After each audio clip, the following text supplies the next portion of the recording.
It will deal about the history museums in the context of our conference title, Germany and its Crimes in Poland During World War II. And I would like to introduce at first our panelists and then go on to the individual presentations. So Dr. Marta Anzilewska-Lienstedt is a research associate at the Berlin Silent Heroes Memorial Center for 3 years now. And she is the curator of the permanent exhibition there, which focuses on those people who stood by persecuted Jews in Germany and in occupied Europe. Dr. Christine Klauning is the head of the Nazi Forced Labor Documentation Center here in Berlin, focusing on different groups of forced laborers on the historical side of a former forced laborers camp. Dr. Paweł Ukielski has a huge experience in heading and running the Museum of the Warsaw Uprising for years now, where he currently serves as the deputy head. And last but not least, Dr. Hanna Wągrzyczek is well known in Warsaw's landscape of museums because she worked at the Jewish Historical Institute, the Polin Museum of the History of Polish Jews, and currently is the deputy head of the forthcoming Museum of the Warsaw Ghetto. So we have now 4 museums located in Warsaw and in Berlin, which are deeply involved in presenting contemporary history with the focus on violence, and all offering historical seminars for the open public that touch German-Polish perspectives on the history of the Second World War and German occupation. So thank you. I would like to give the floor to Dr. Marta Anzilewska.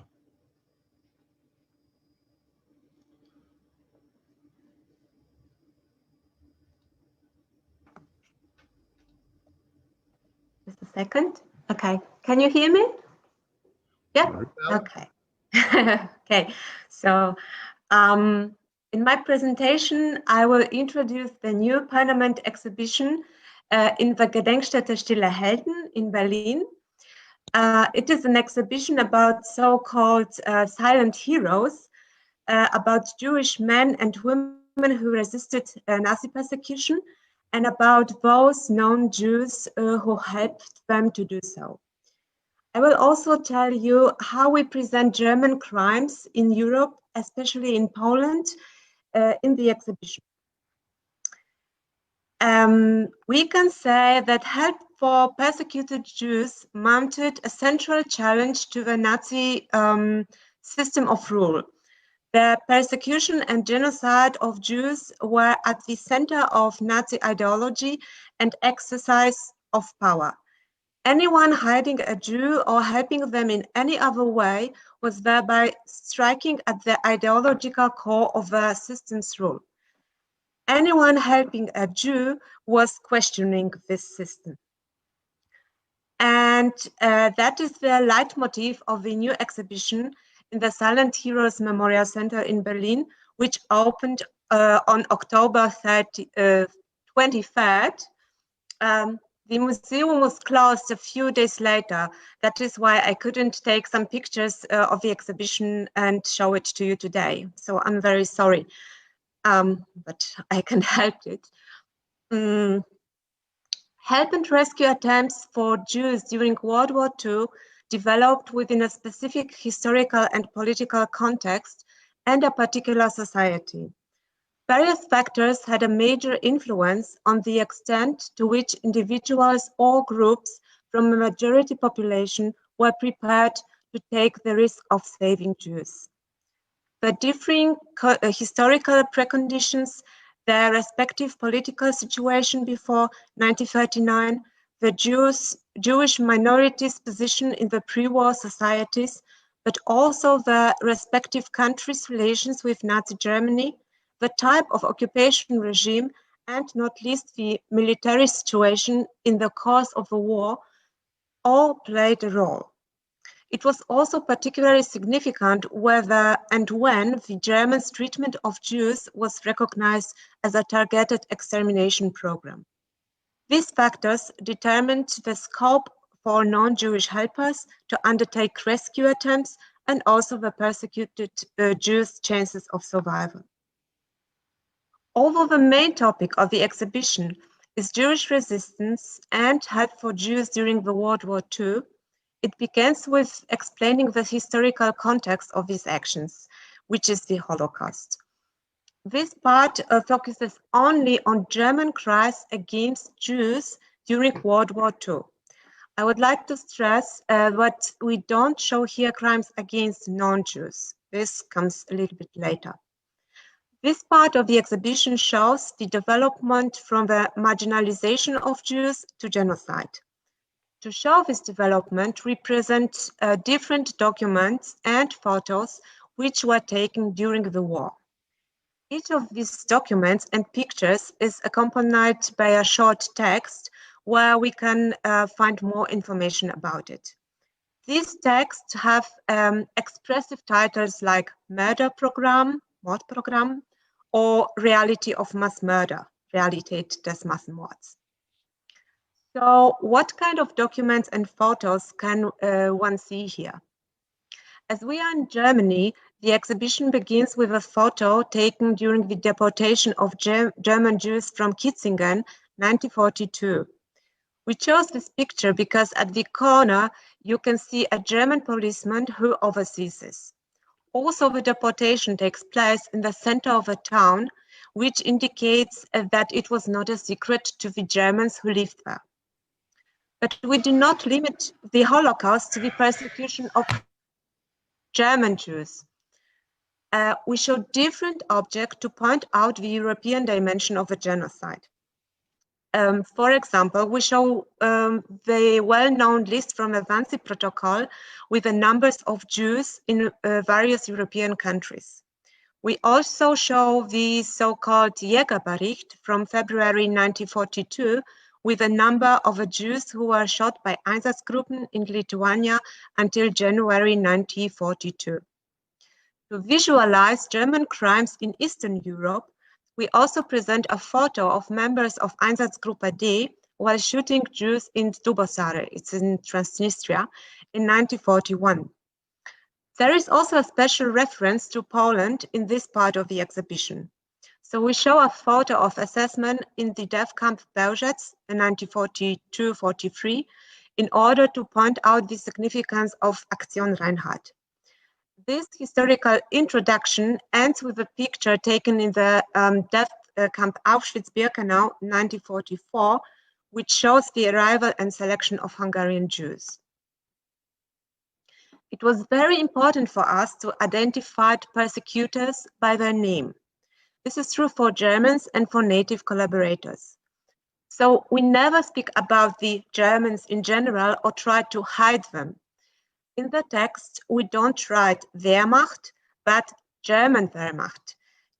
So just in case someone doesn't know what Wehrmacht was, and it happens quite often, I have to say. We always try to find out who exactly the perpetrators were. So I give you an example in Steckbrief Polen. So it's sort of a general information about Poland during World War II. We write, for example, I quote, as we refer to perpetrators, armed units of an ethnic German Volksdeutscher Selbstschutzmilitia and mobile killing units of the security police and the SD. I don't have to mention that curators were not happy about the amount of text characters necessary to identify the perpetrators by name.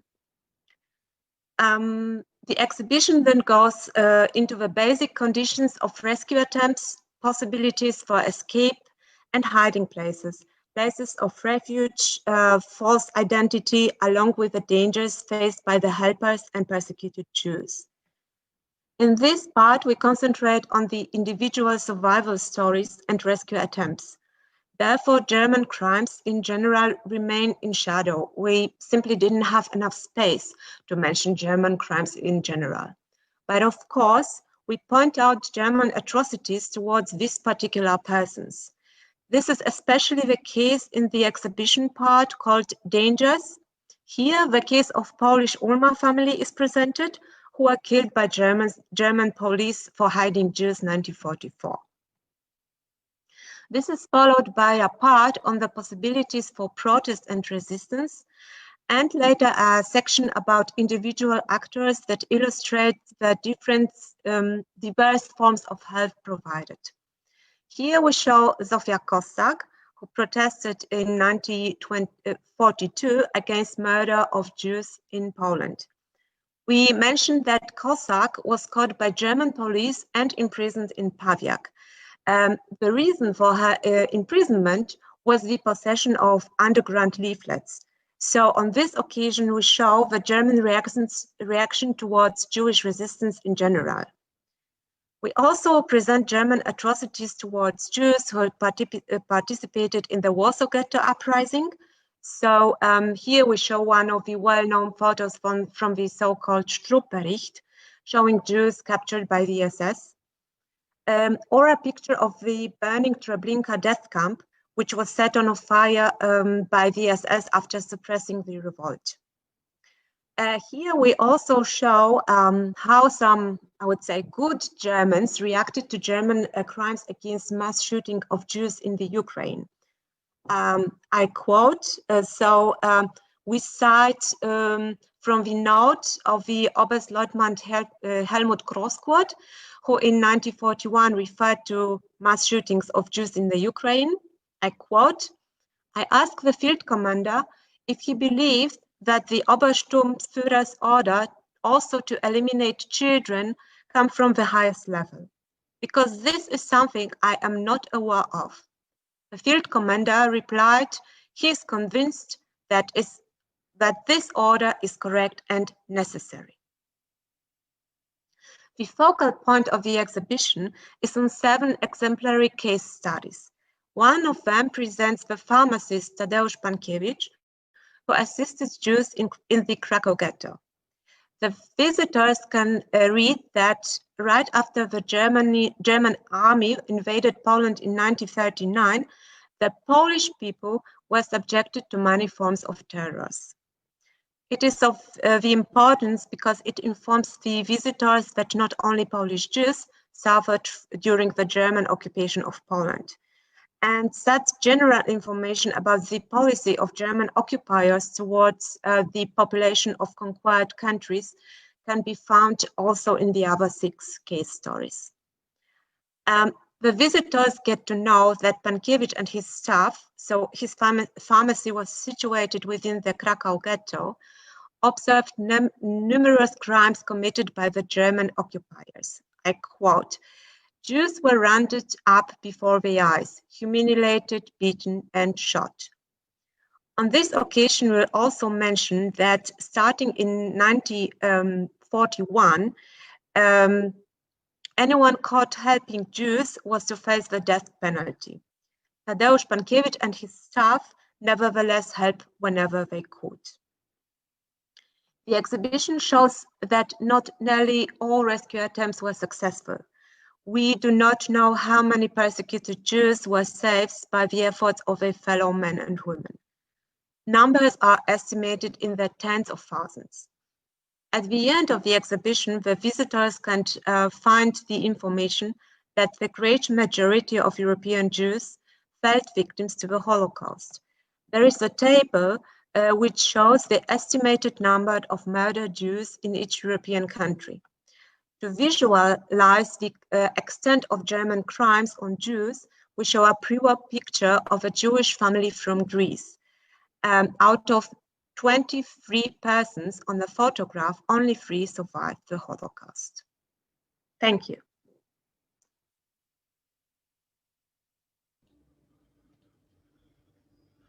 Yeah, Marta, thank you very much for that overview. I think we all have at least a first impression about how difficult it is to bring single single examples of solidarity and help into the broader context of German occupation.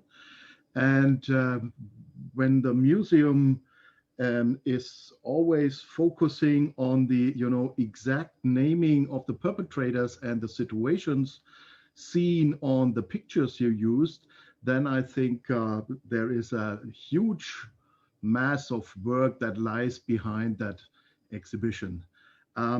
Thank you. So I would give the floor now to Dr. Christine Glauning, please. Yeah, hello everybody, and thank you very much for the invitation and the possibility to present the Nazi Forced Labor Documentation Center in Berlin, Schöneweide. I just open my presentation, just a second.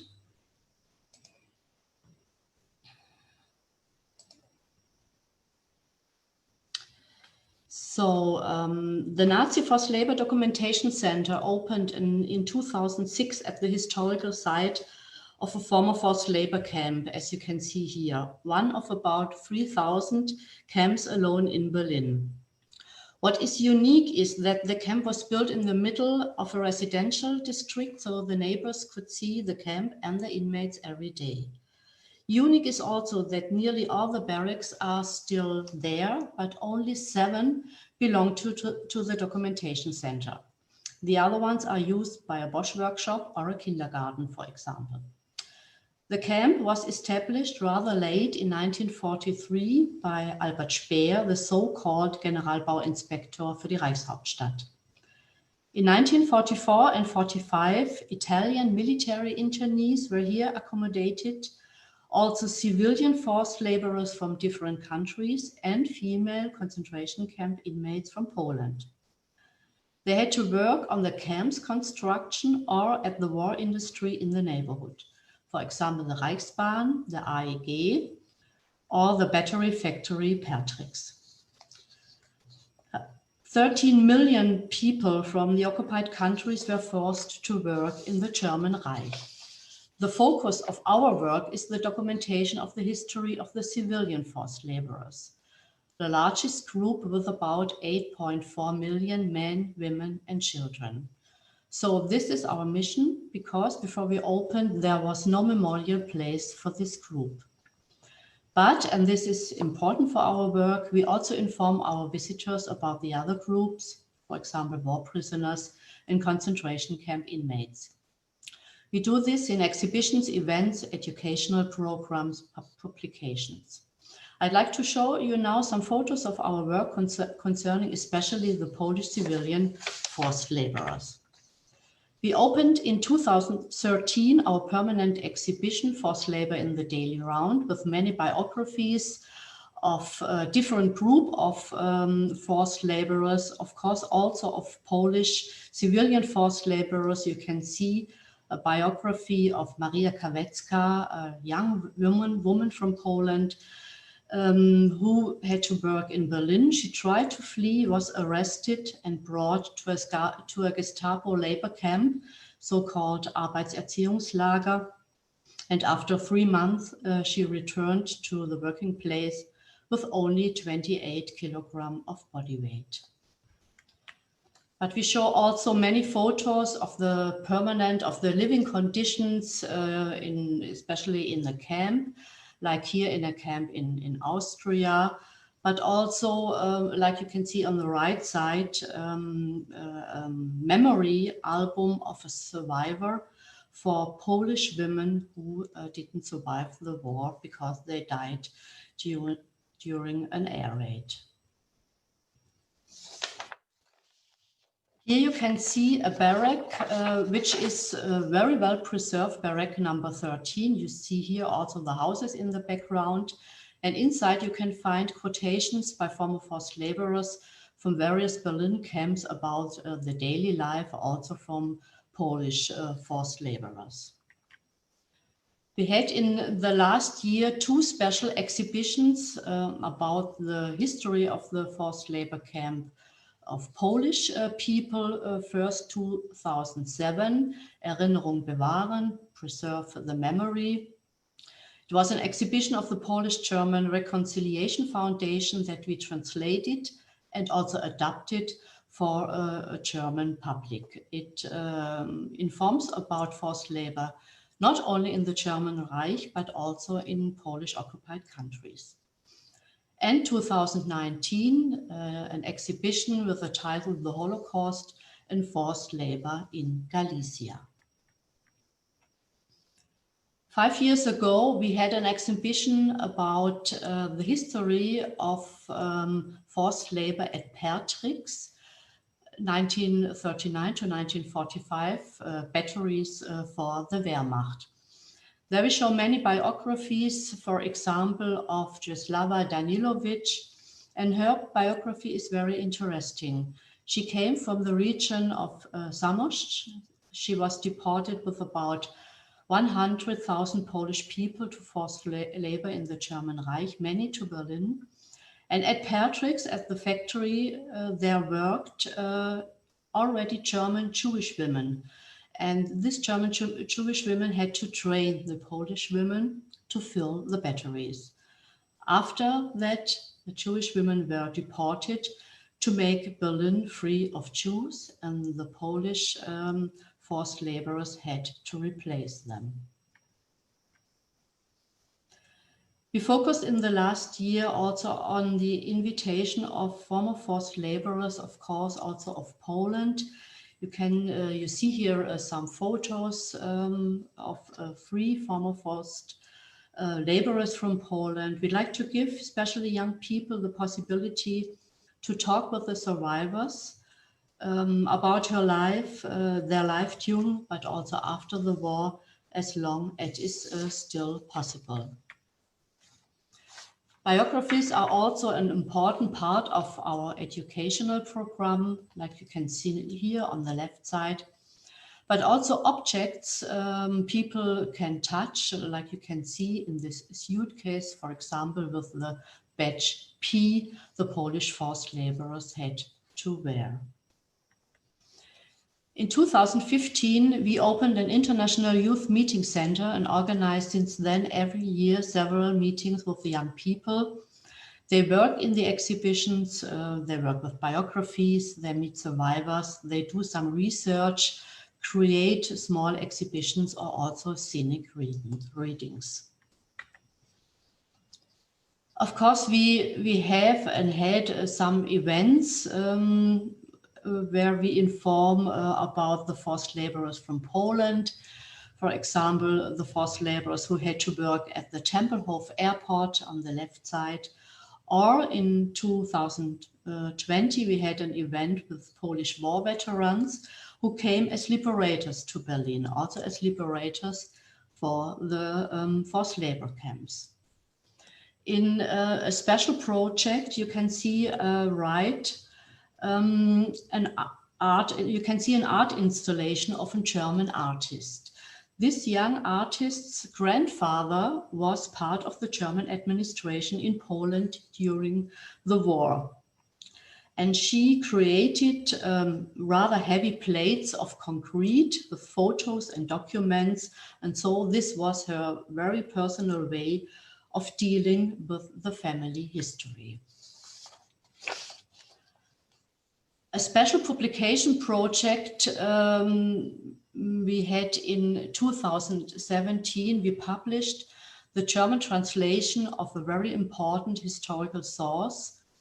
Probably you all know the diary of Sigmund Glukowski from the years of occupation 1939 to 44. As a director of the hospital in Szczecin in the region of Zamość, he wrote nearly every day what happened in Himmler's laboratory for the so-called Generalplan Ost, especially the deportation of the Jews to Bełżec, the reaction of the Polish neighbors, and the deportation of the non-Jewish Polish people to forced labor in Germany, like the biography of the young women I told before. On the right side, this is a project for the future, for next year. We like to publish our catalog for the permanent exhibition in Polish. In the past, but also in the future, we will realize several digital projects to show the omnipresence of forced labor in our social media accounts, but also in on our website. You see at the left side a digital map with the camps in Berlin. We have a database with 1,500 camps, which you can find on this map. And this is a work we will continue because we want to verify all the 3,000 camps alone in Berlin. What you can see on the right side, this year we realized an online diary about the liberation of the camps in Berlin, 1945, from the perspective of the liberated people. Of course, also from Poland, as you can see here, with words from Kazimiera Kosonowska. This was a short overview about our activities, and I hope you visit us in Schöneweide when it will be hopefully soon possible again. I thank you very much. Yeah, thank you so much, Christine Clowning. It was very impressive to see your numerous measures to outreach and to make this relatively small camp in midst of the normal apartment scene in Oberschöneweide a little bit more visible and internationally more visible. I think it's very important and gives us a lot of questions regarding the fact how to deal with that sort of German history. So our next guest, Dr. Paweł Ukielski, will talk about the Museum of the Warsaw Uprising. Please. And sorry, please remind all the attendants that if you are willing to address questions, you can use the questions and answer buttons or Frage and Antwort, and then we will deal with all these incoming comments and questions. Thank you. So the floor is yours. Sorry. Thank you very much. Yes, I also encourage for asking the questions, and we will try to answer them. Just a short overview of the Warsaw Rising Museum, which was established in 2004 on the 60th anniversary of the beginning of the Warsaw Rising, which was quite late. It was 60 years after the events. Of course, it was due to political situation in Poland, due to communist regime that was not interested in establishing such a museum. So it finally was open in 2004, and it was a kind of breakthrough in Polish museology. It was the first modern historical narrative museum in Poland. It changed the attitude towards museum. For example, I can tell that since the opening of Warsaw Rising Museum, number of visitors in Polish museums more than doubled. So it was about 17 million in year 2004, and now it's almost 40 million visitors. Of course, I'm talking about pre-pandemic time. So our museum is slightly different than other museums that are discussed today, because our main focus is not German crimes.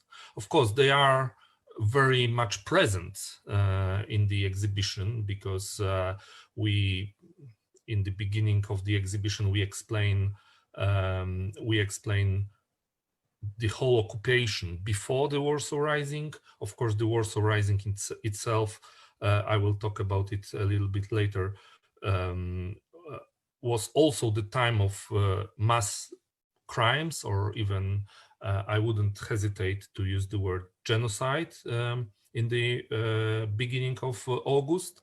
However, the focus is much more complicated. We are focused on the telling the complex story of Polish fight for freedom, for independence, for democracy in those 2 months, August and September 1944, with the complexity on many levels, international, social, political, etc., etc.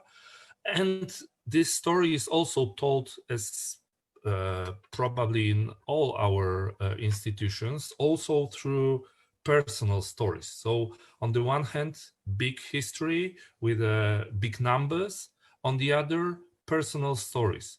And if we are talking about main focus of our conference, it means German crimes, there is always a good comparison. On the one hand, big numbers, for example, in the slaughter of Wola district, so the genocide made on Hitler's order in just one district of Warsaw, where about approximately 40,000 people were killed during just 3 days.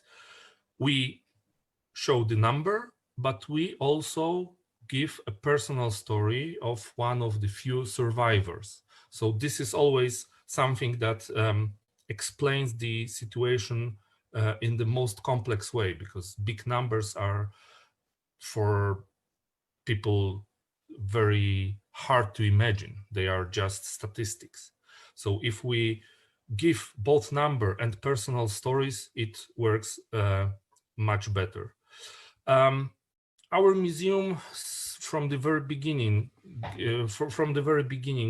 gained a huge audience, became a very popular place in Warsaw and in Poland. It was modern, interactive, but not interactive in the sense that we are using a lot of multimedia. Multimedia are used there, of course, but we tried to build interaction between visitor and history to make people act. We realized during creation of the exhibition that today in the museology, or it was 16 years ago, but even then, it was not enough to give classical museum where an audience is just a visitor. We wanted to make them participate to somehow in the history. So they have to be active. They have to act somehow on the exhibition. And it created, of course, a huge interest in the museum. Of course, the topic itself, the great values, the universal values, also were very important in the creation of the interest in the museum. And since our museum was open in 2004, not only number of visitors increased, but also number of museums. Many new, interesting, dealing with different parts of Polish history museums were open since then.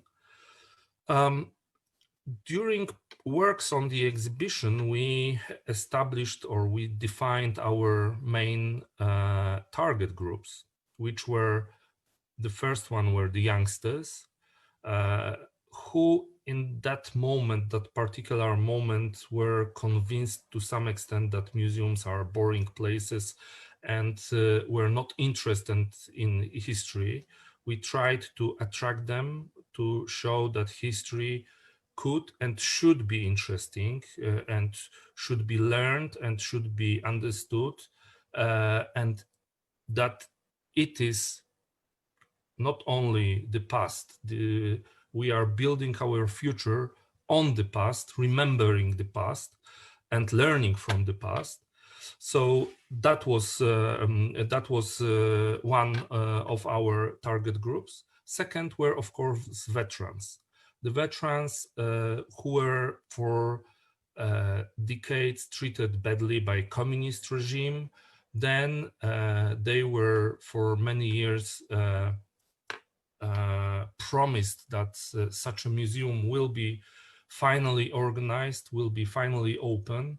However, for 15 years of independent Poland, they did not receive their museum.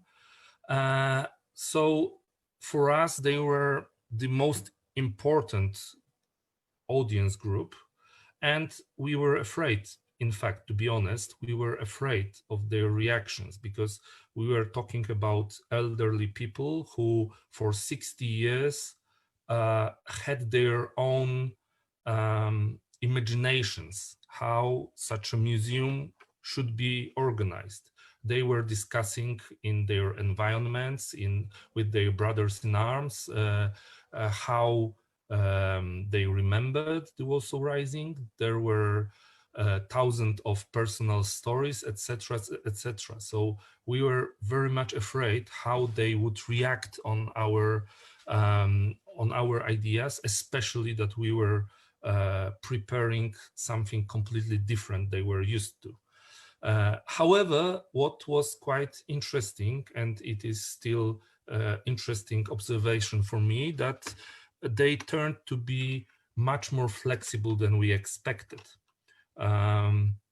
Quite quickly, they started to believe that finally such a museum will emerge, and they told us, it is not us for whom you are building the museum. If you know how to attract youngsters, do it your way, because we know the story. They do not. So please attract them. And then we had huge support. We have it, even though now we have only several hundred of insurgents still alive and active. We have still huge support of the insurgents in our work, which is really very important. But we will face someday, and it will be not in very far future, the situation very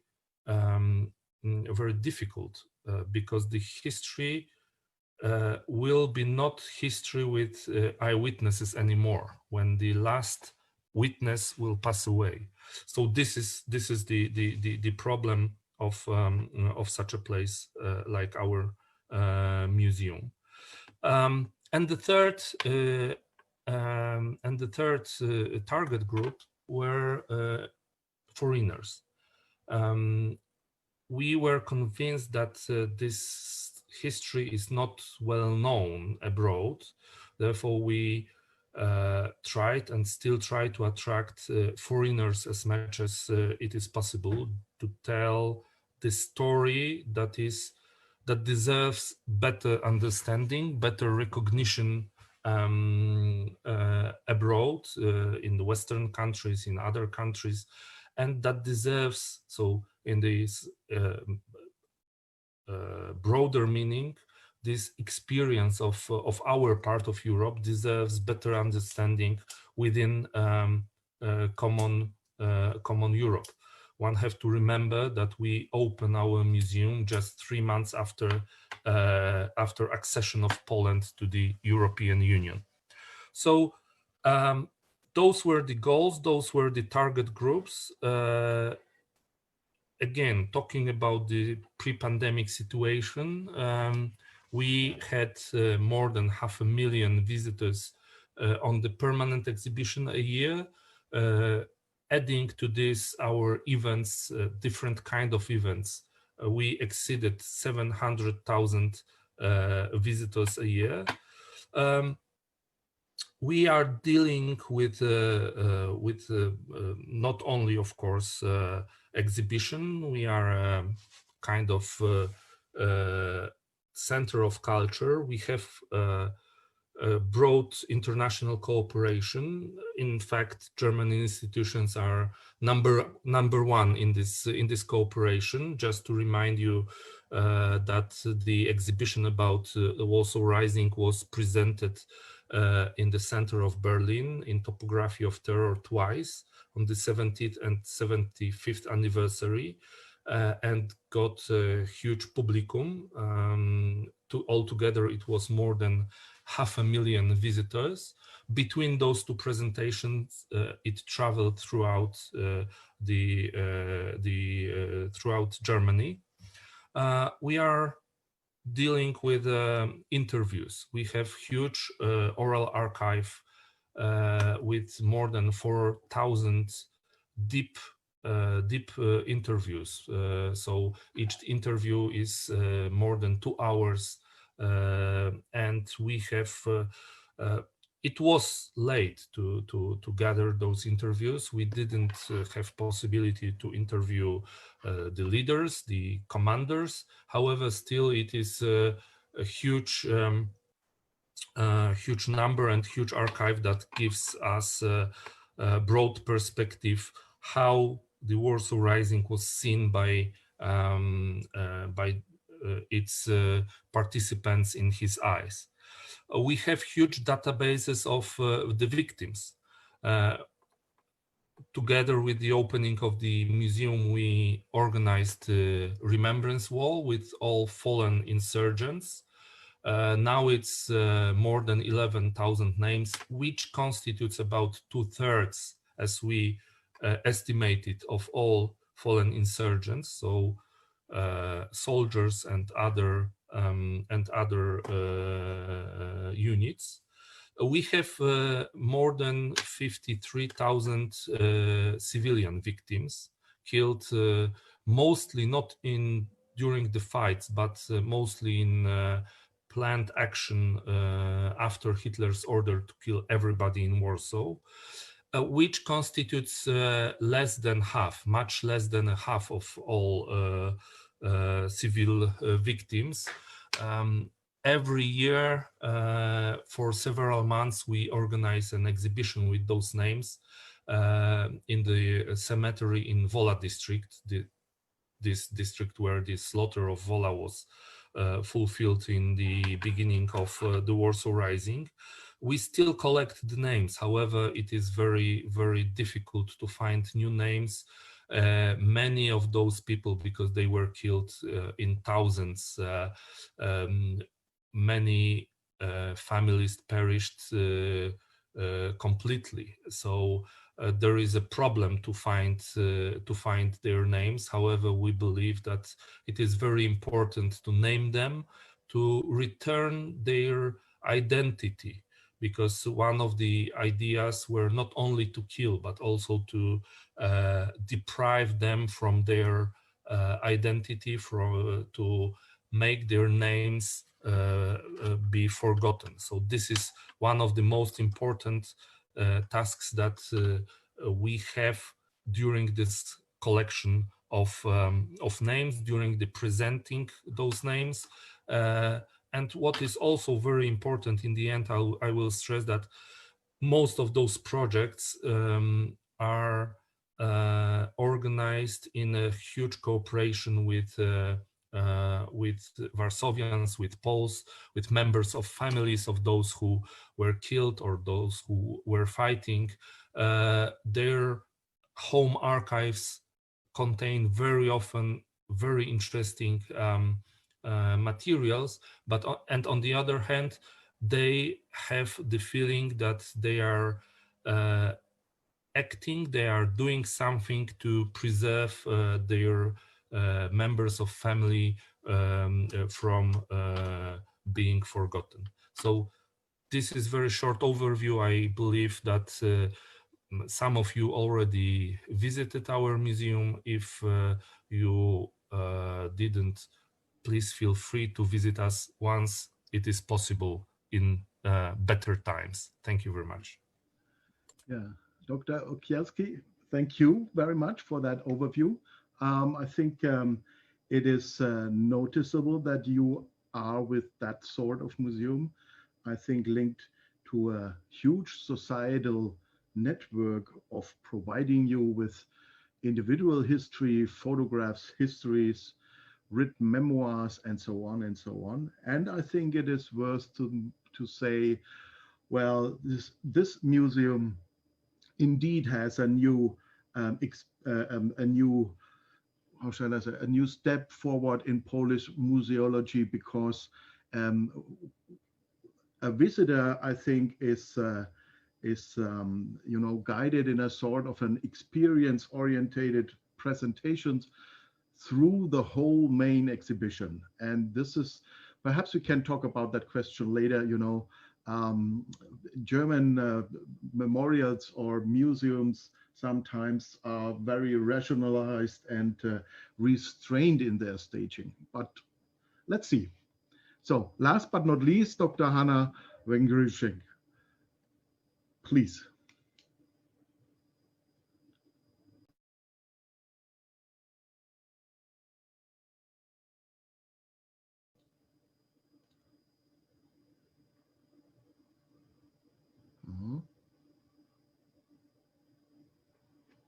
Well,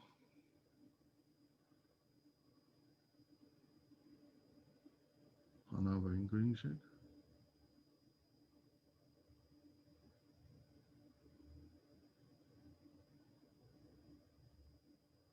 Well,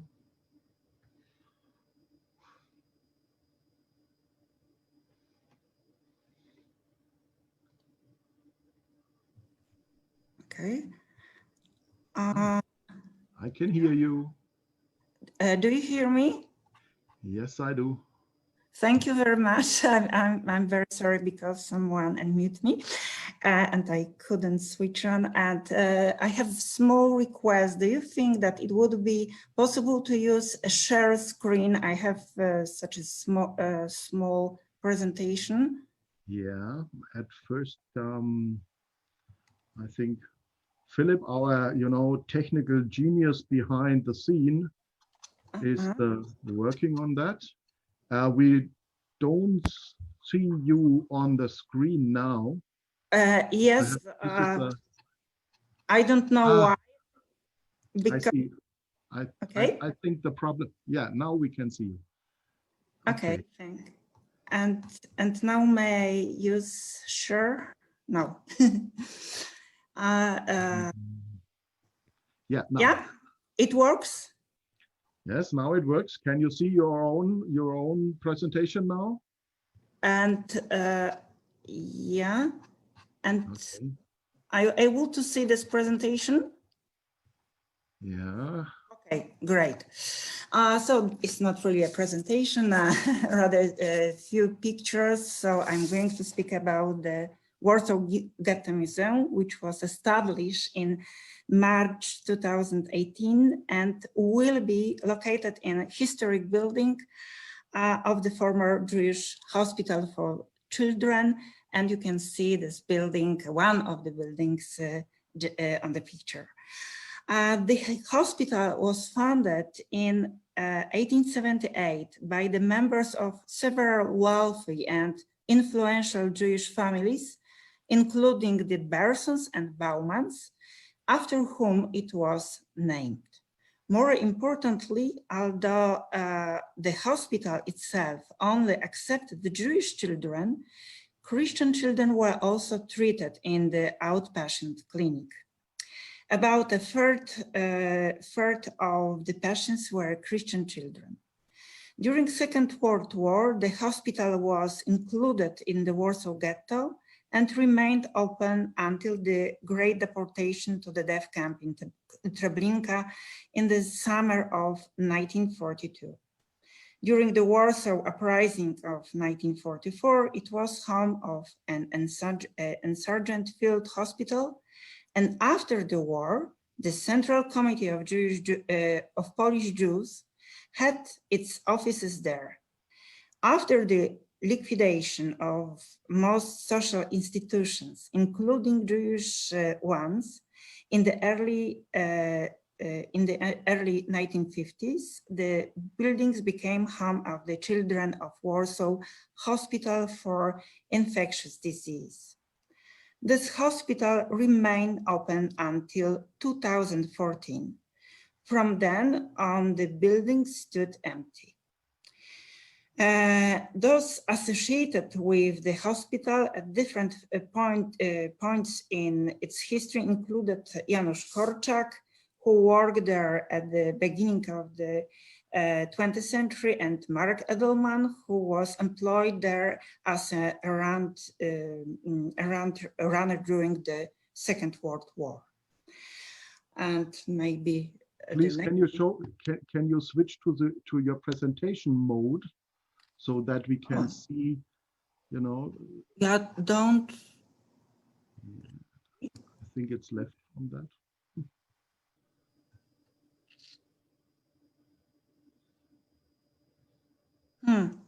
Unfortunately, I don't know.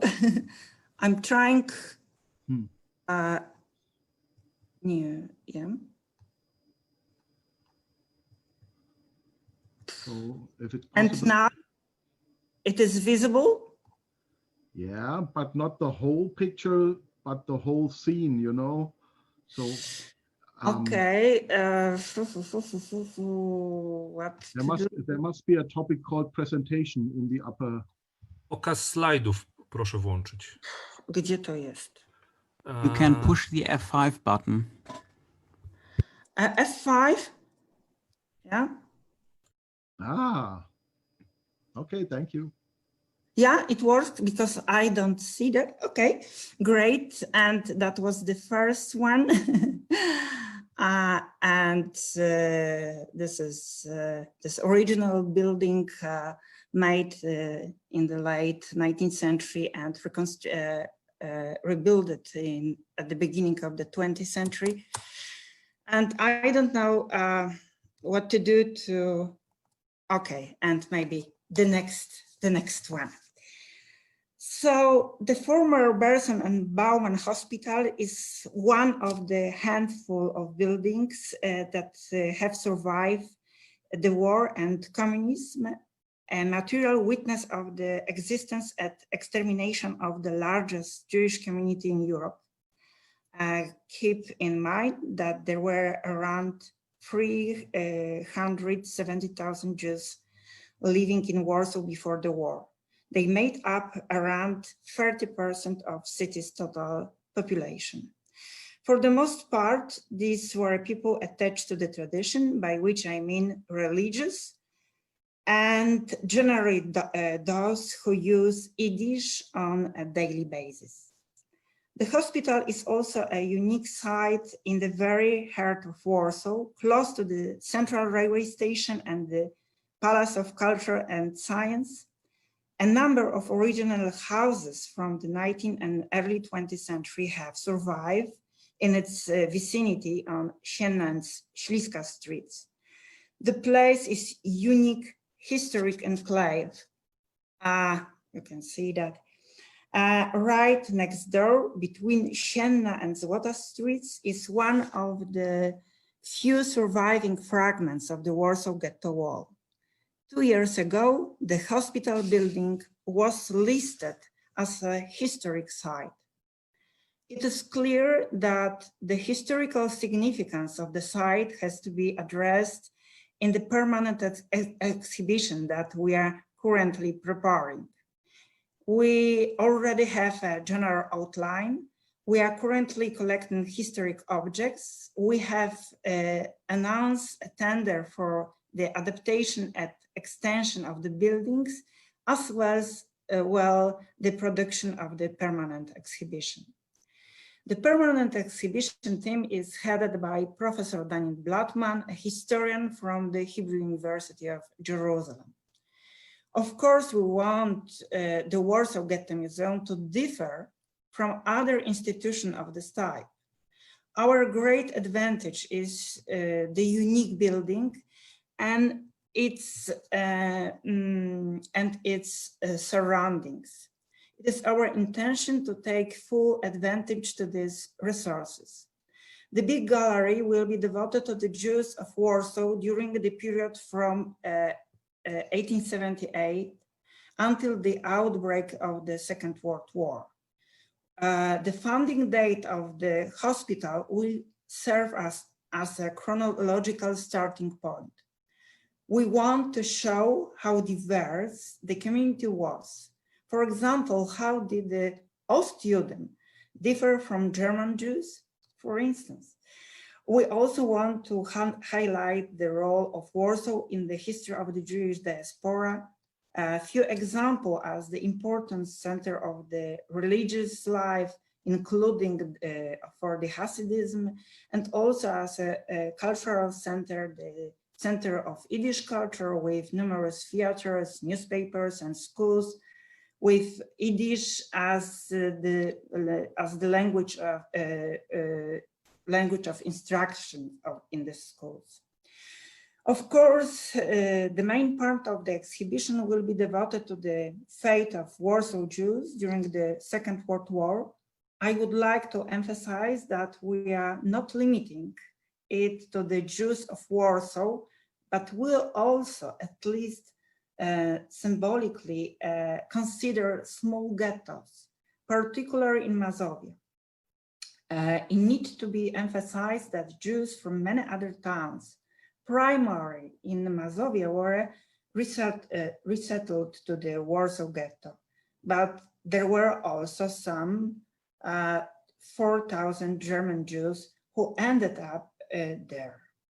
In total, some 600,000 people went through the Warsaw Ghetto during its existence.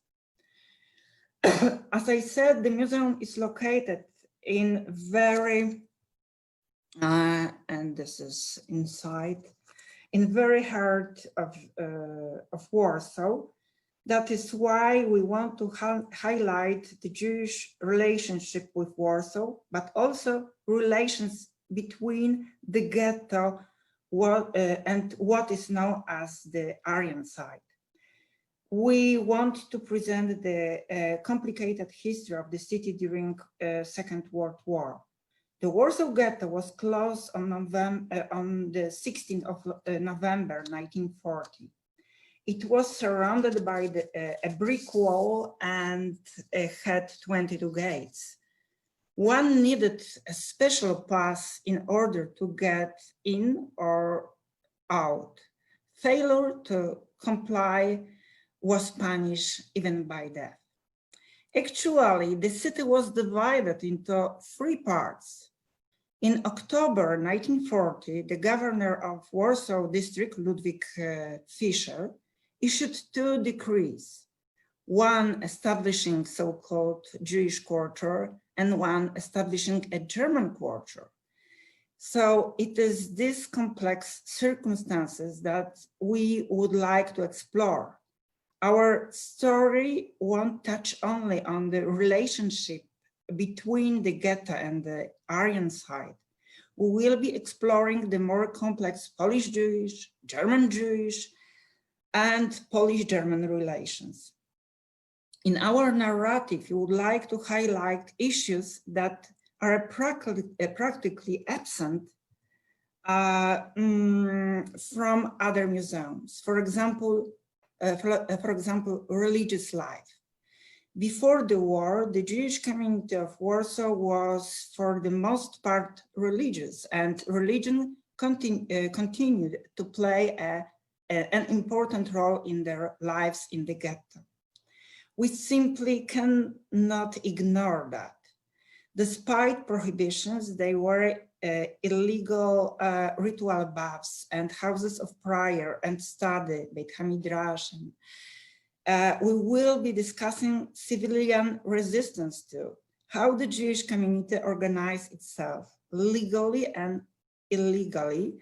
For example, there were about 2,000 houses committee which looked after children and provided meals. How did pre-war social organizations survive, and how did they continue their mission in the ghetto? We will also look at the family, the changes in the family roles brought about by the war, the heroic role that children took on as smugglers who often provide for their entire family. We want to highlight the links and channels between the ghetto and the rest of the city. The ghetto still continue to illegally produce various accommodations for the needs of the city, but the city not only took advantage of the goods produced in the ghetto, it's also, to some extent, kept its population alive. We want to end the narrative in 1946. This is another symbolic date. It was in September 1946 that the first part of the Warsaw Ghetto Underground Archive, the Ringelblum Archive, was found.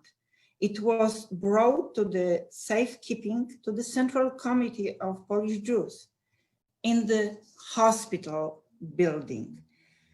And using this opportunity, I would like to thank all those who are supporting our museum, Polish and German institutions, including the Warsaw Rising Museum and the Bundesarchiv.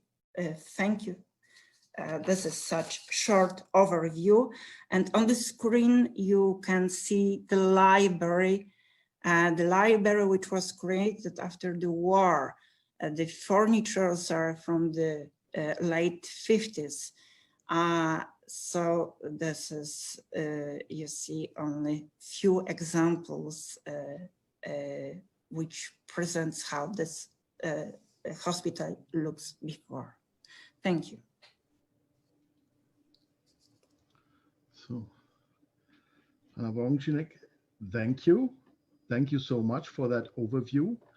And well, I would like to address the first question, especially for you. You were talking about the relationship or the nexus between the so-called Aryan side and the ghetto side. And regarding this, it could mean profiteering from the German side from the forced labor of Jews coming from the ghetto. It could mean the help and solidarity from the surrounding Aryan side for Jews. And therefore, I would like to ask you, a sort of a mental game. If you had a wish to cooperate, would you cooperate with the Museum of the Silent Heroes for solidarity and help, or with the NS Documentation Center for Forced Labor and Exploitation with regard especially to the Jews in the Warsaw Ghetto? I don't know if I understand the intention behind the question very well, but let me try to answer. Let's imagine a child in a sweets shop whose mother asks if it wants this cookie or another, and it says it wants both, and actually 5 other cookies too, because they look very tasty. Trying to explain that more precisely, as I already said, we want to work with everyone, talking, discussing, sharing experiences, but also resources. And we are highly appreciate any offers of cooperation. You see, as I mentioned during my presentation, the chief of the historian board is Israeli. You see, the museum is located in the center of Warsaw. So as I understand that will be a Jewish museum, that will be also Warsaw Museum, because the fate of the third part of Warsaw inhabitants, this is of course the part of the history of the city. And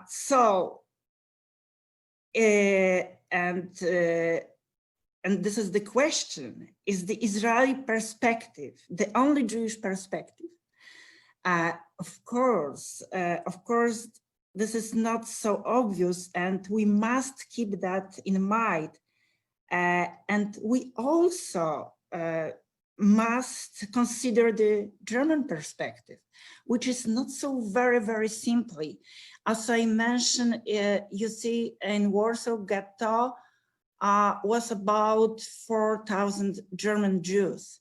Their situation was very difficult. Why? Because they didn't know Polish, they didn't know Yiddish, that they had not any support, any relations, any connections. So this is also a kind, you see, of perspective. And another one, I didn't mention that before, but you see, this is problem of objects. You see, many photographs showing the Warsaw Ghetto still surviving to our days were taken by German soldiers. You see, it was prohibited, but many Germans decided to, how to say, to visit the ghetto, at least the borders.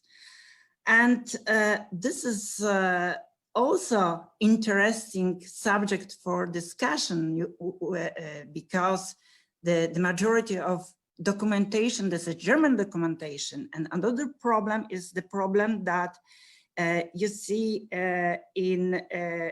if you would like to buy these pictures, there are a huge offer on the market.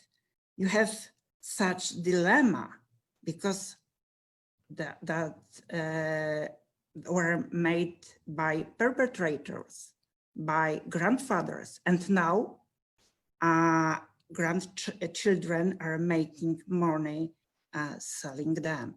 So this is a lot of questions, and I think that this is not, you see, Polish-Jewish problem. This is much more complicated subject.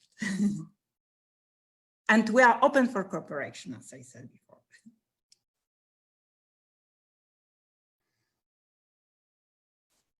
I don't hear you. I'm sorry. So it was fascinating listening to you, so that I forgot to, activate my micro again. So I want to say, well, we have a first question from outside, from the attendants, to Paweł Ukielski. The question is, what role plays the ghetto uprising from 1943 in the Warsaw Uprising Museum from 1944? Is there any connection in this museum to the Jewish fighters from the Bund? Thank you very much for this question. As I managed to mention the narrative line of our museum, the beginning part of the museum is everything that preceded the 1st of August 1944. So the whole occupation, and it is impossible to tell the story of occupation without the story of Jews and the Holocaust. Therefore, of course, there is, due to limited space and limited possibilities to tell this story, this is one wall that is talking the story of Jewish persecutions, the ghetto, and the ghetto uprising. We have also a part of our main exhibition that is devoted to the Warsaw Rising itself. It says about Jewish fighters that were fighting in the ghetto uprising, and then those who survived, they fought in the Warsaw Rising, like, for example, Marek Edelman. We managed to interview him before the opening the museum, and we were in contact with him after that. We are telling the story of liberation of camp on Gęsia Street with about 350 Jews from different countries, mostly Hungarian, French, Greek Jews.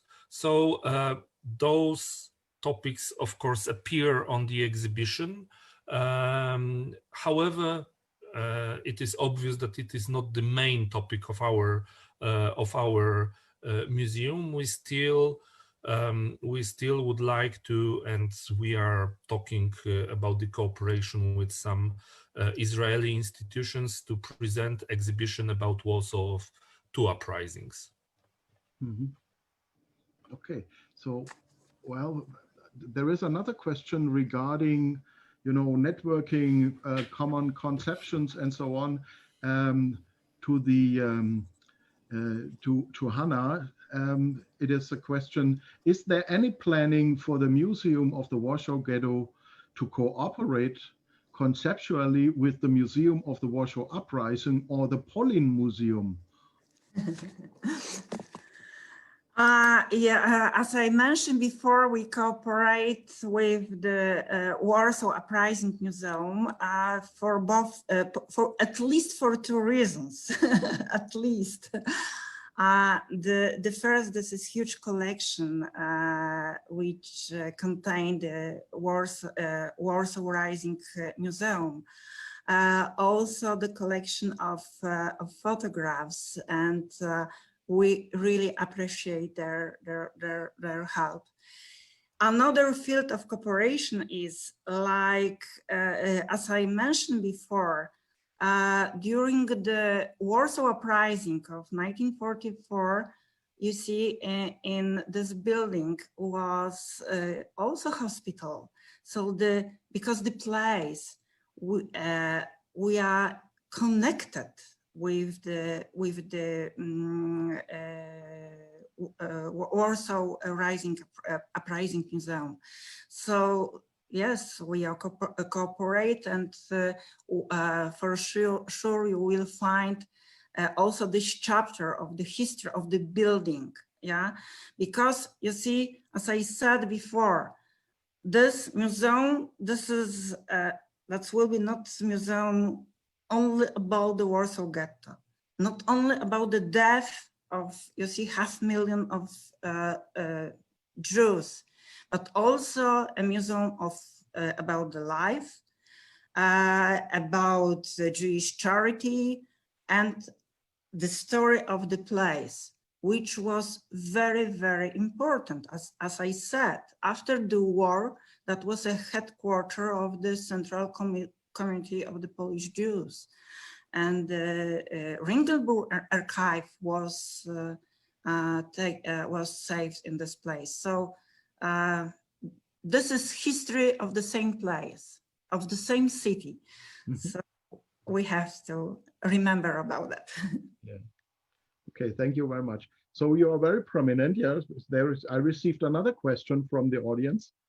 And I will quote, how far will the Ghetto Museum recognize the critique from Marek Edelman, which he mentioned in an interview with Anna Grupinska, that he never wanted to be the hero for Poland's politics. So, and then he said, like I know from a personal talk with him in the mid-90s. So. You see, I had this opportunity to know Marek Edelman. Yeah. I am not so young person, and you see, 20, 30 years ago, it was very small group of historians working on Jewish history, and we know each other. So Marek liked to provoke all the time. He liked to provoke, and I use his name because I wanted to mention the most famous people connected with this place, but we don't plan to make, you see, career on Edelman's name in case of this hospital. I'm afraid that I don't understand the the question, but maybe that was this intention. I wanted to only to stress that this is really very, very unique place, not only because the story of the Warsaw Ghetto, but generally the story of the Warsaw Jewry. And I would like to stress again, the biggest Jewish community in Warsaw in the past. I see. So thank you. Thank you. There is a question to Christine Glauning. What specific become apparent when you take a close look at civilian forced laborers from occupied Poland in Germany between 1939 and 1945?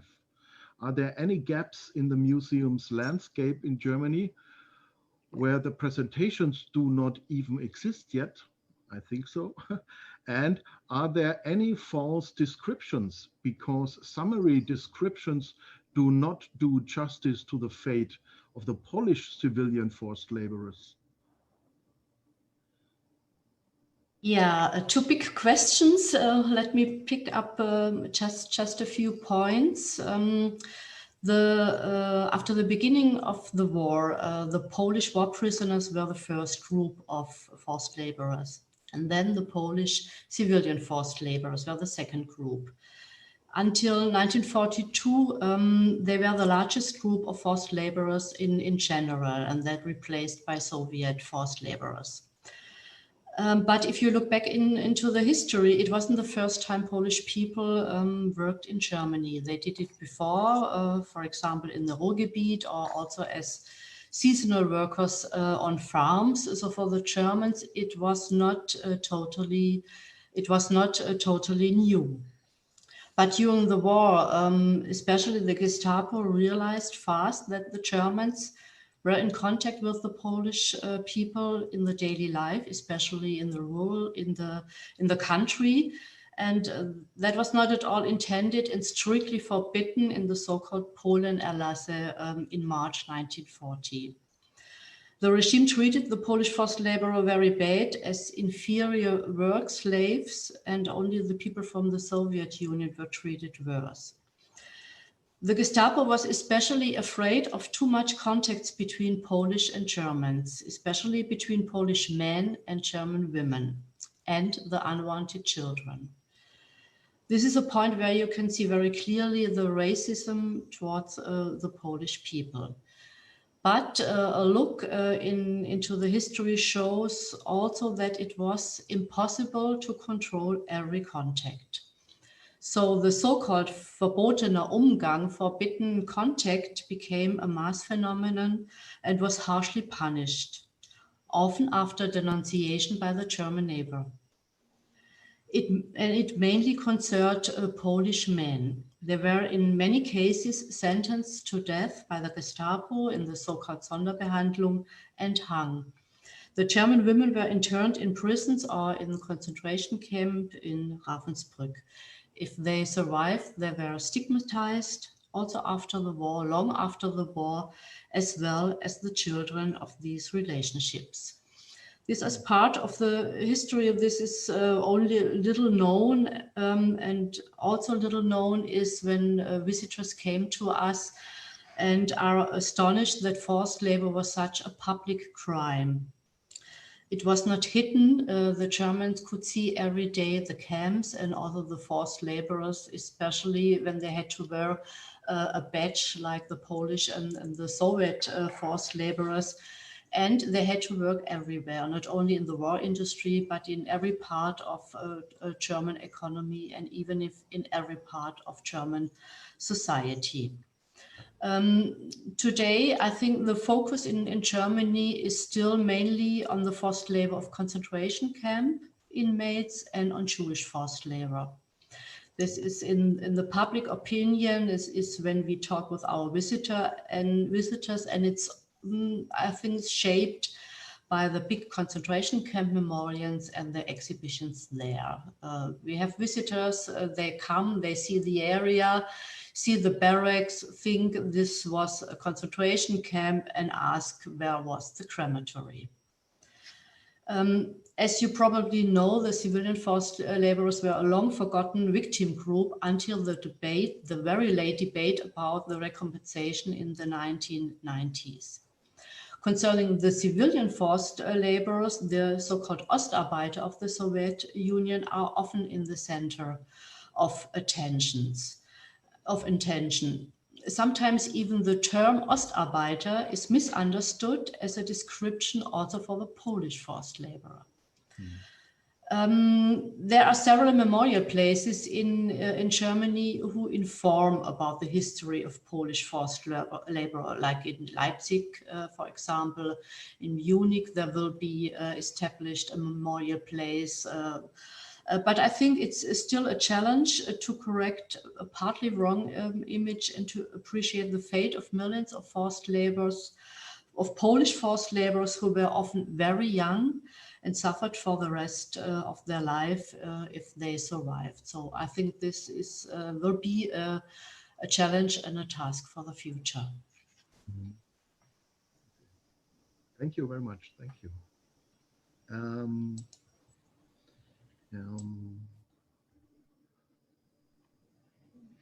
I have an additional question to Christine Clowning.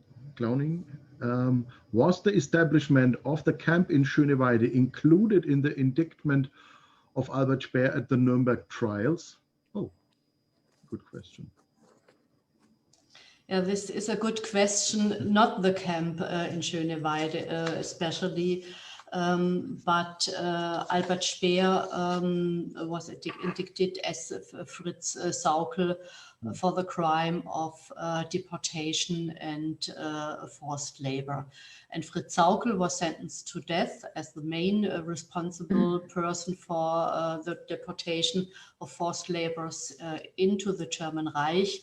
But Albert Speer, as a Reichsminister für Rüstung und Kriegsproduktion, could save his life. I see. Okay. So, Marta Ansilewska-Lindstedt, there is a question. Imagine you had to plan an exhibition in Warsaw in which you would present solidarity and help for persecuted Jews in the German Reich and in occupied Poland, and encourage the audience or the visitors to compare. So what would you particularly emphasize, and what problems do you see in such a project?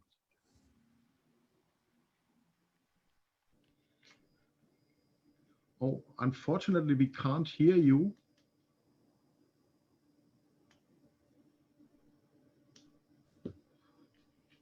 Oh.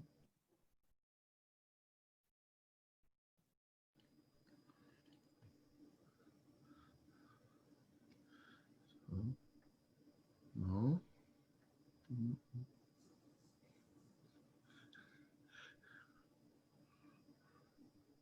I think this is a technical problem. Yeah. Where's our genius behind the curtain?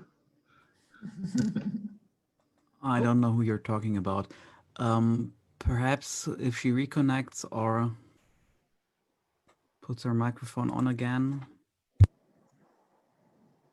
Okay.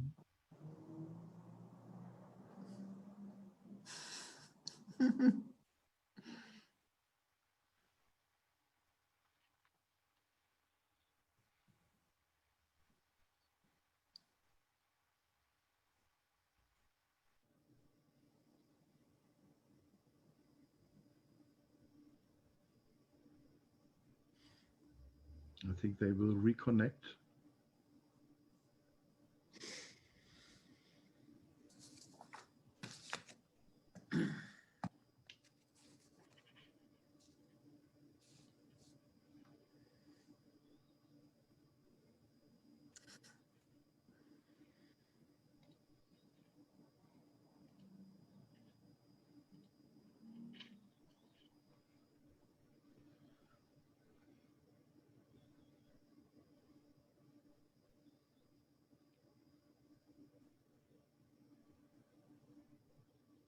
Well, perhaps in the meantime, I could address one question to Dr. Paweł Ukielski.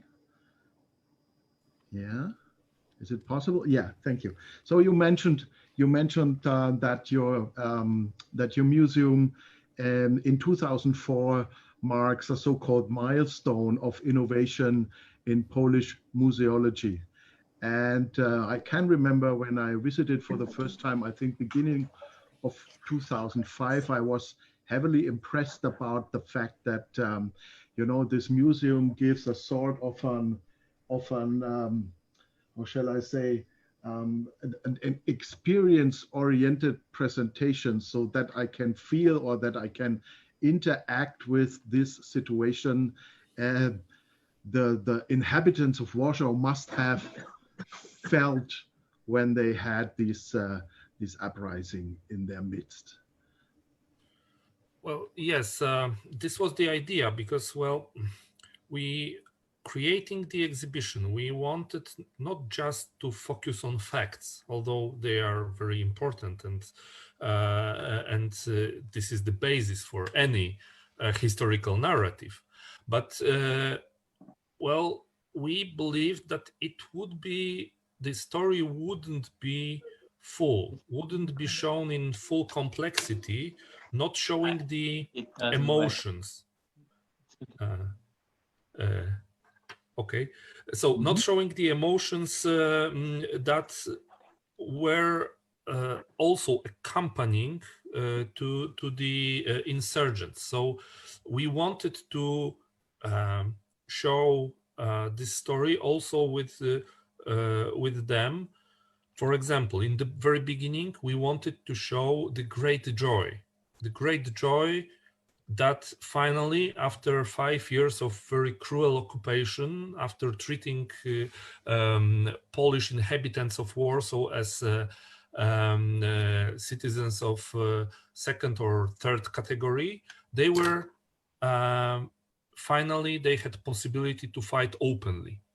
Then we had the end of Warsaw Uprising, for example, where the city of graves, the mass destruction of the city, so the emotion is completely different. So this was, from the very beginning, in our concept, it was a very important part of the exhibition, to show the full complexity of the event, to use many different means of communication, and all those means of communication were subordinated to the very detailed written scenario. So it was, again, quite of a kind of revolution in Polish museology, not to focus on objects only, but to focus on a story.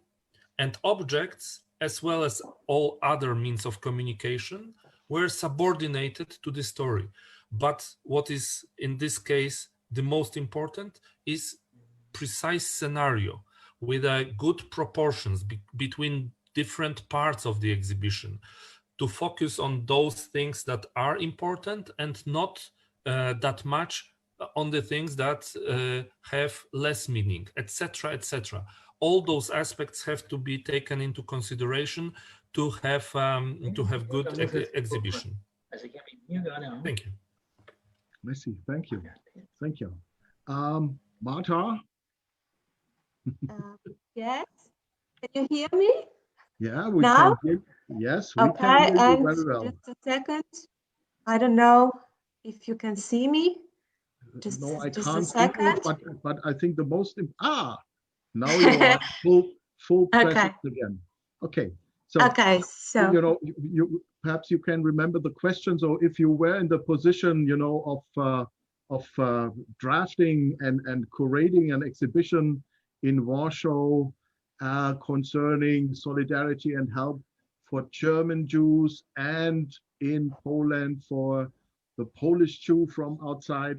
So what do you think is worth, you know, to emphasize in both cases, to have comparison about, you know, possibilities to compare, and what are you thinking or will be the special problems in doing so? okay, so quite honestly, I don't think that such an exhibition will come about. Given the current rather tense German-Polish relations and the current Polish politics of history, I can hardly imagine such a project.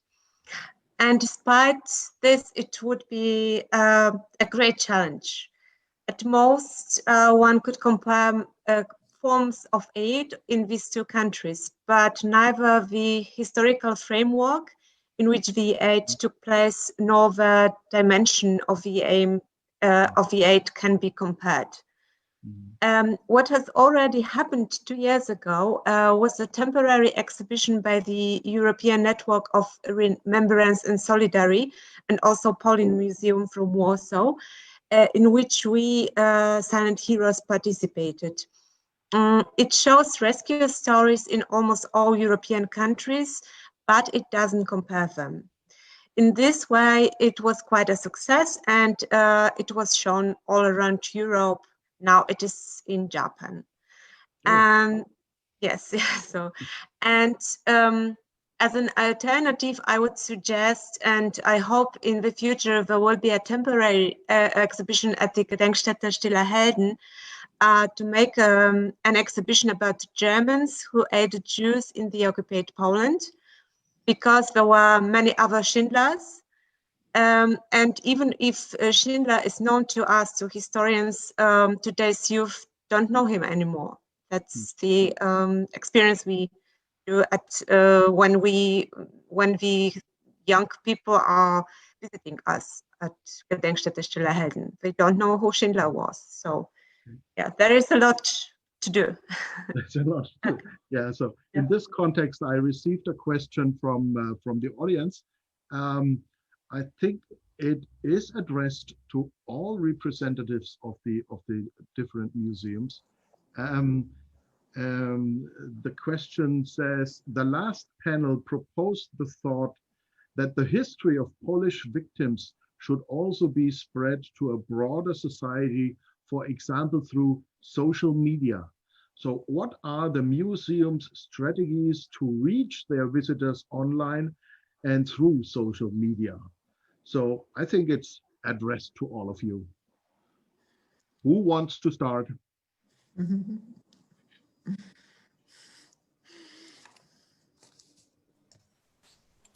I can start. I think it's a very good question, and it's an important question, and I totally agree that it's very important to use different ways to publish the history of our special subjects, in my case, the history of the forced labors and forced laborers. And we do this since years in the social media, on Facebook, on Twitter and Instagram. Nearly every day show objects or photos about of our exhibitions, but also extracts of autobiographies of eyewitnesses, or photos of them, or photos of camps. But I think it's also important to show the people who try to remember of this part of the history. So if we read that somebody initiated a small memorial, a Stolperstein or something like this, we published this in our social media accounts and try to make this more visible. Since this year, more and more with the Corona pandemic, we work more on digital education programs. That will be one part of our work in the last year, and we have a bigger project together with other memorials to create an educational portal where interested people can inform about the educational programs in Germany, about the history of the forced labor. So yeah, I think there are a lot of possibilities to use the World Wide Web and the different social media accounts. Mm-hmm. Thank you. Okay, I can be the next, if you allow me. Well, from the very beginning, Warsaw Rising Museum was perceived as and was presenting itself as a modern museum. Therefore, we from the very beginning used internet, different tools of internet very eagerly. Those tools in those last 16 years changed a lot. So we worked with social media. We have almost 500,000 followers in all our channels, mostly on Facebook, where we have 350,000 followers. And this, because on the one hand, you have to be present in the internet, that's obvious. On the other, this is very important to encourage people to visit you live. So not everything should be accessible in the internet, because you have to make people come.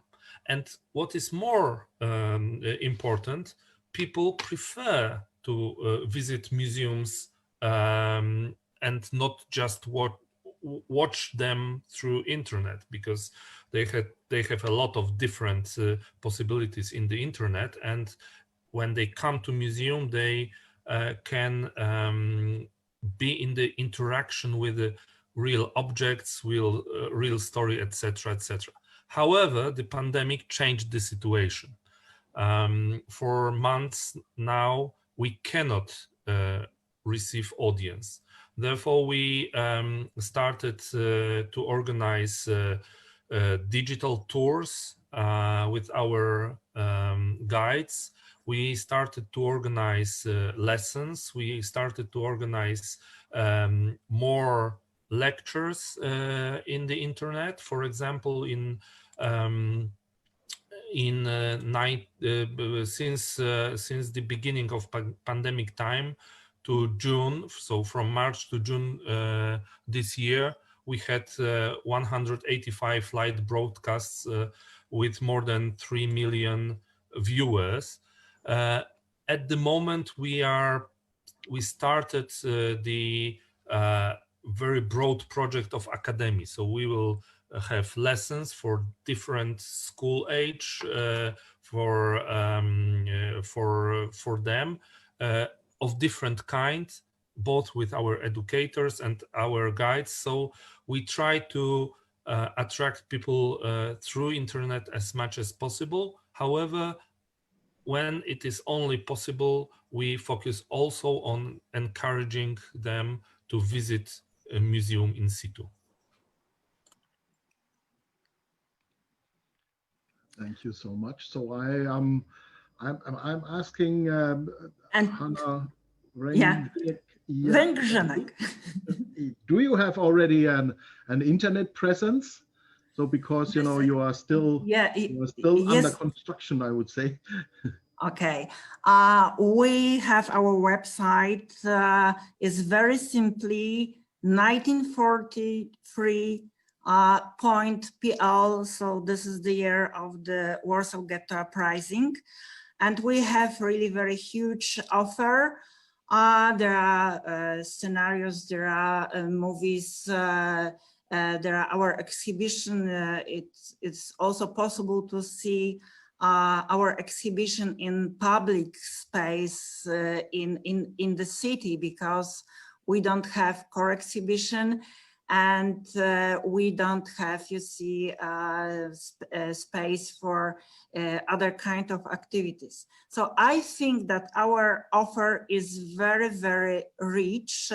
I would like to remain again 1943.pl, but I would like to say about two things.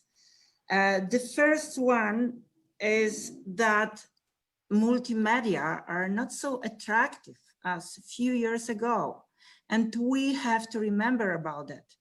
And from my experience, I can say that, you see, the meeting with original object, this history of this object, or meeting with witness is still more and more attractive. Again, you see, again.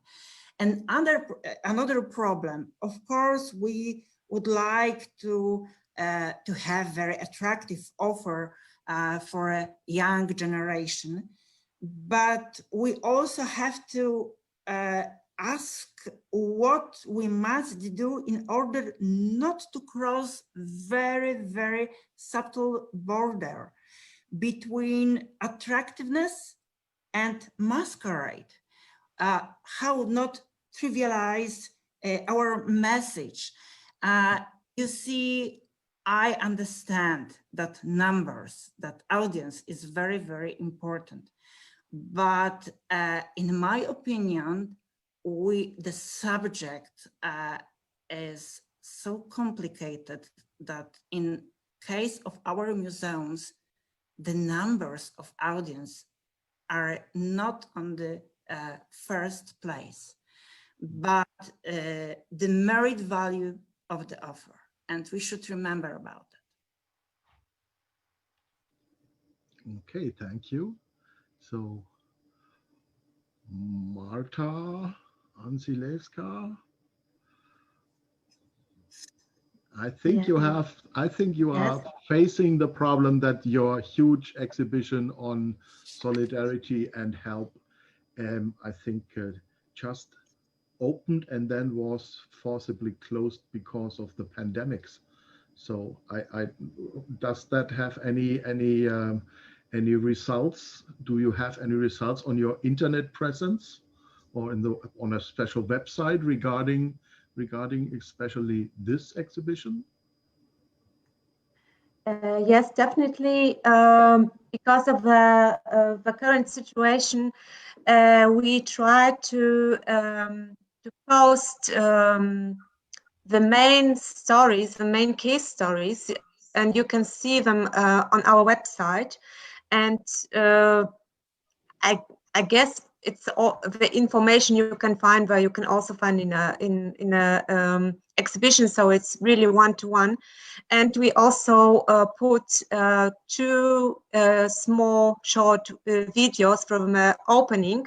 It was very sad because even I couldn't take part in the opening. So Mr. Tuchel, who is the director of the Gedenkstätte Stille Helden, tried to explain the new exhibition. And there is also a short video which was taken with Michalski's. These were the survivors from Berlin, who are very, very important for our Gedenkstätte. So, but of course, more material is gonna come. Mm-hmm. Yeah. Yeah, so I have an additional question coming again from the audience. So do you have any documents about the rural areas or from smaller cities and villages in your memorial for the silent heroes? Yes, of course. I was talking about Ulmer family. It's a typical example for rural area, but of course we have, I think, enough documents from the rural territories. But the point is, in our exhibition, we show only pictures which were taken during the Second World War, and it was very hard to get these pictures, to get pictures from the rural areas, because, well, who had a camera in a village in the Ukraine or in any other European countries? So these were mainly German occupiers who took these photos. So it's problematic because some of them are, of course, propaganda pictures. It's what Hanna Węgrzynek was talking about. Okay. So, yeah. I see. Thank you. I would like to address one question to Paweł Ukielski again. If he wants to answer. And it's just a mental game. So please imagine that we both will draft or make a German-Polish exhibition about German-Polish history. And you, with your experience and the topic you are heading for, you know, show, I think, the lowest point of the relationship between both people, you know, Polish and German, yeah, in the days of the destruction of Warsaw and the abduction of its inhabitants to forced work and the killings of tens of thousands of persons, and so on and so on. So, but when we would design such an exhibition, you know, German-Polish bilateral relationship in the 20th century, what would you think would be the best days of the relationships? Thank you very much. It's a very interesting mental game, but it's not the mental game only, because there were not only downs, fortunately, in the 20th century, but there were ups as well in our bilateral relations. I will give you two answers. First, if we take the 20th century as it was, so starting with the 1st January 1901 till the 31st December 2000, I would say that the last decade is this moment, definitely. So after regaining independence by Poland, after the reunification of Germany, signing of Treaty of Good Neighborship, reconciliation. Of course, we can always discuss the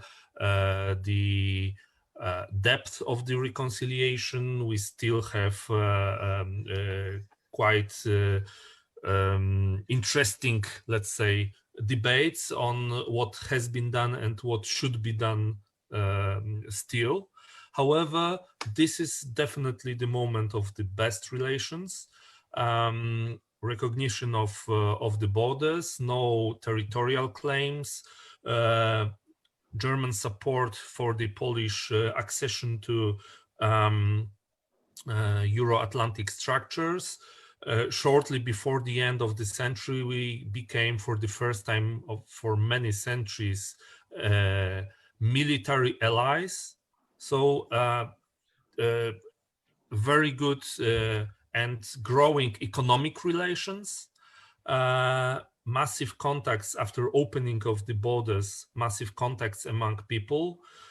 So majority, both in Poland and in Germany, majority of societies perceive our relations as good ones.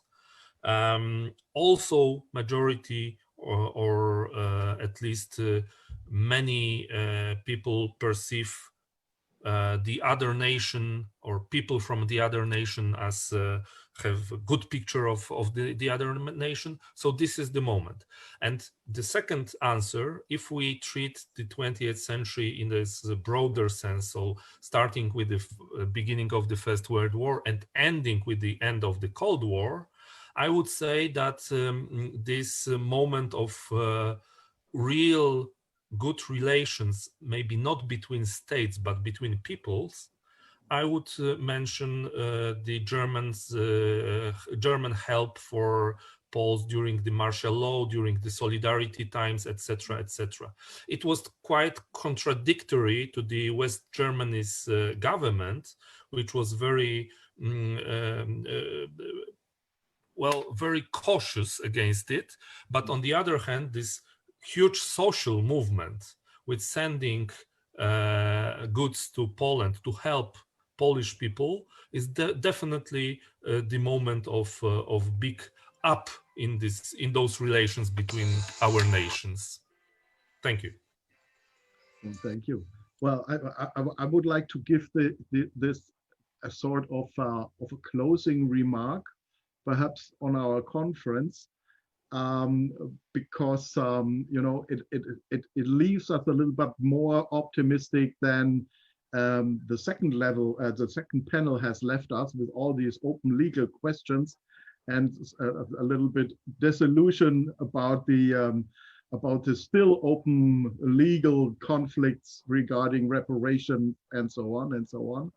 And perhaps we can show, especially with the help of the museums and the memorial sites on on both sides of the borders, that we are still able to cooperate and to find a way how to perceive, how to reach a better, what the first panel said, Polish-German barometer value. Okay, so with these words, and I think I don't have any additional questions coming from outside, I would like to close this conference.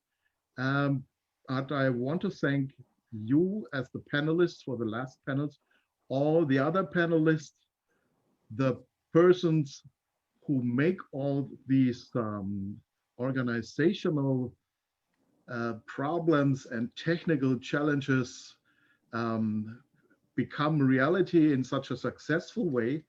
And I would like to address to the whole audience a big thank you for all the questions you addressed. And we can, I think, support this sort of conference on the long run, I think, with a so-called conference publication, where we can read your special, topics and the questions and answers again. So thank you very much. And thank you have a very good much. evening. Goodbye. Bye. Bye-bye.